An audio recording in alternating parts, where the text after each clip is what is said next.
हम बात करेंगे नोएडा एक्सटेंशन सेक्टर 1 में आ रहा है सोभा डेवलपर्स की।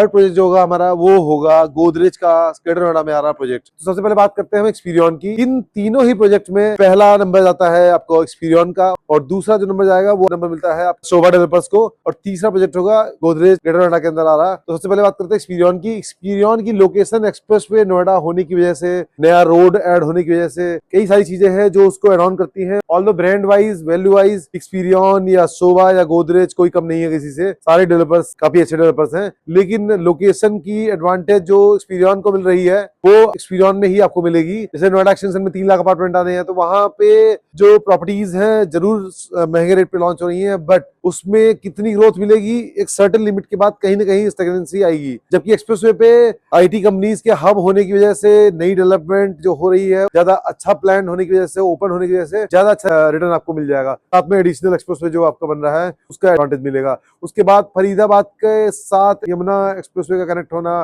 डिफरेंट डिफरेंट लोकेशन से, डिफरेंट पॉइंट से, वो एक एडिशनल मार्केट क्रिएट करेगा।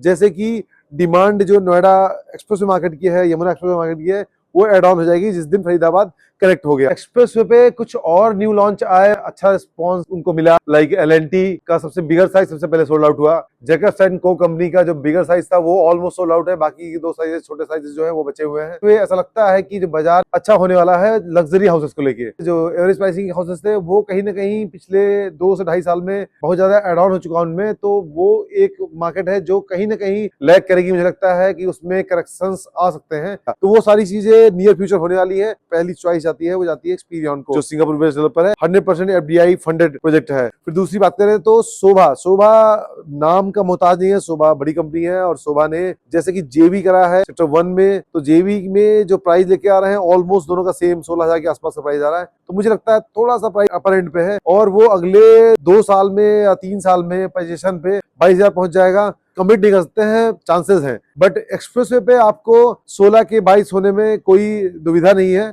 और जो ग्रेटर नोएडा के अंदर गोदरेज आ रहा है उसमें भी कोई दिक्कत नहीं है। बट 146 में गोदरेज के जो 2 प्रोजेक्ट रनिंग थे और अच्छा रिस्पॉन्स मिला बाजार से, लेकिन इन्वेस्टर या इंड यूजर उसमें स्टक है। इस प्रोडक्ट को थोड़ा सा डाउनग्रेड करता है। ऑल्दो गोदरेज भी बड़ी कंपनी है, कहीं वो भी आपको रिटर्न देगी टाइम के हिसाब से, उसमें भी रिटर्न मिलेगा। लेकिन पहला नंबर जाता है एक्सपीरियन को, और सेकंड नंबर जाता है आपका सोभा को, थर्ड नंबर गोदरेज को। और एक नई अपडेट आपको दे दें, सेक्टर 150 की जो रजिस्ट्री का इश्यू था वो बहुत जल्द सॉल्व होने की संभावना है। एक्सप्रेसवे पे या नोएडा में कहीं भी इन्वेस्ट करने के लिए तो वो सही लोकेशन है आपका एक्सप्रेसवे।